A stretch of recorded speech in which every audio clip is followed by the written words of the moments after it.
Existe um princípio que, assim, eu que dou aula há muitos anos, eu sei que esse princípio ele se refere ao assunto serviços públicos, tá? Porém, esse princípio ultimamente, e quando eu falo ultimamente, pode botar os últimos 10 anos aí, pelo menos, 5 anos, para não ser exagerado. Esse princípio ele tem aparecido com uma certa frequência como se fosse um princípio geral, um princípio genérico da administração, que é o princípio da continuidade, ou princípio da continuidade da prestação do serviço público. Porque eu preciso colocar para você aqui especificamente o que esse princípio diz.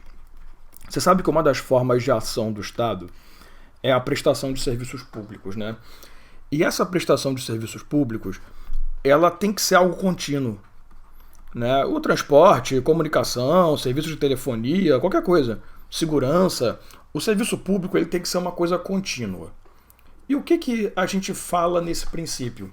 Cara, não me importa se a administração está tendo dificuldade contratual com alguém, se a administração está brigada com um prestador de serviço. Isso, para mim, usuário, ou não usuário também, às vezes eu não estou usando o serviço hoje, mas amanhã pode ser que eu use.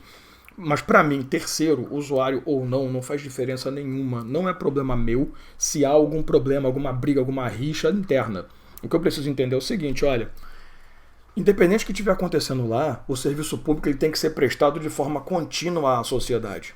Então, o Estado não pode permitir paralisação de serviços de forma geral, assim, normal para a vida da sociedade.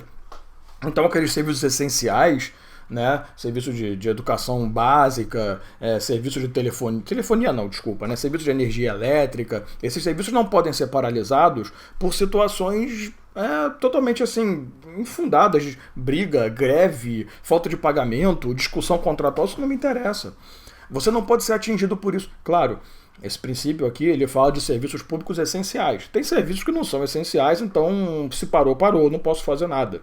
Mas tem alguns serviços, né, que são, imagina, você lembra que recentemente a Polícia Federal, ela estava, né, parando ali, parou não, né, ela estava diminuindo a emissão de passaportes por falta de recurso, ameaçando até parar. Parar não pode. Parar definitivamente não pode. Assim, poderia parar a emissão de passaporte? Isso é uma coisa que não é tão essencial. Mas eu não poderia parar a Polícia Federal, sabe? Todo mundo, vamos parar de trabalhar porque a gente está sem dinheiro. Cara, continua prestando serviço. Então, assim, existem coisas que não podem paralisar, independentemente do que está acontecendo. Então, a administração pública ela tem a obrigação de manter aquele serviço, mesmo que num primeiro momento o serviço não esteja na mão dela. Às vezes é uma concessionária que está prestando serviço, a concessionária decreta falência, a concessionária não consegue mais manter o serviço por falta de dinheiro, né? Então, assim, o Estado tem que entrar no serviço, sabe? Você vai decretar falência, então sai fora, vamos resolver isso judicialmente, como é que a gente vai resolver essa questão contratual, mas eu, administração, preciso colocar a gente ali dentro, porque eu não posso permitir que o serviço paralise. Então a continuidade do serviço público é isso. Mas o que cai na sua prova? Muito pouco o princípio em si. Então, raramente vai aparecer lá, já aconteceu, tá? Não estou dizendo que não vai acontecer, o enunciado dizendo a administração pública ela precisa obrigatoriamente manter determinado serviço prestado à sociedade por ser essencial, essa obrigação deriva do princípio aí você marca continuidade da prestação dos serviços, ou continuidade. Mas o que cai muito em prova é o que eu vou te mostrar agora.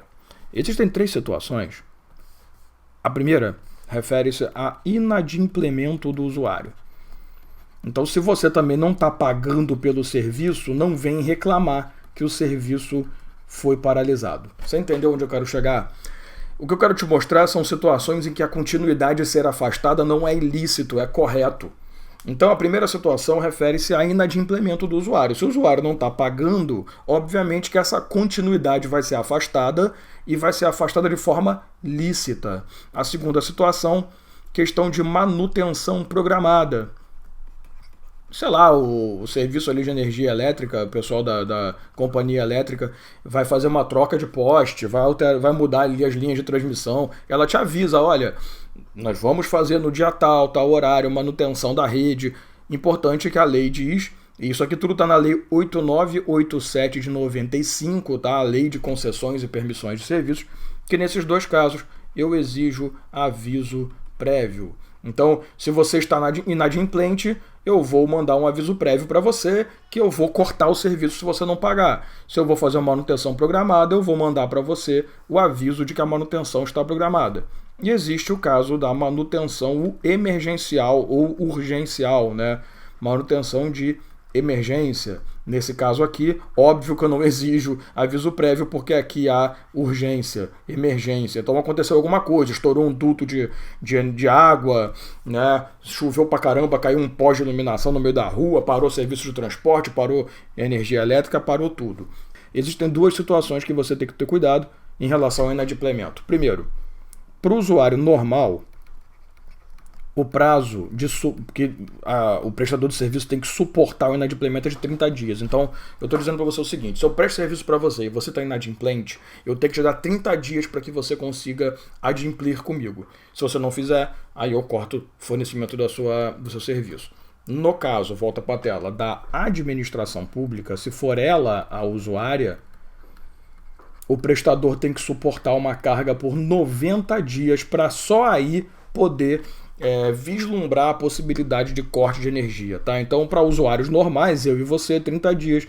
Quando o usuário é a administração, a prefeitura, uma autarquia, alguma coisa assim, 90 dias. Segunda coisa, serviços de natureza essencial, a manutenção da saúde e da segurança nacional, eles nunca poderão ser paralisados.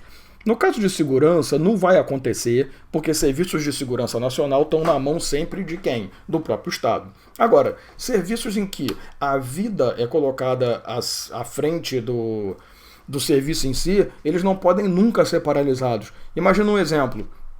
Um hospital público que tem lá UTI, né, tem a unidade de tratamento, tem todo o equipamento e tal, não está pagando energia elétrica. Passados 90 dias, já que o hospital é público, 90 dias, o fornecedor resolve cortar a energia elétrica. Beleza, todo mundo que está ali vai morrer, né? Então, assim, peraí, eu vou colocar o lucro acima da vida? Isso não existe. Então, alguns casos, e você pode levar para a prova tranquilamente esses casos que referem-se à manutenção da integridade física, integridade da vida, né, da saúde da pessoa. A partir do momento que isso estiver sendo afetado pela falta de prestação do serviço, esse corte da continuidade se torna ilícito, beleza? Ah, mas já passaram 2 anos que o cara não paga, não posso fazer nada. Você não pode matar pessoas para poder cobrar o que estão te devendo, fechou?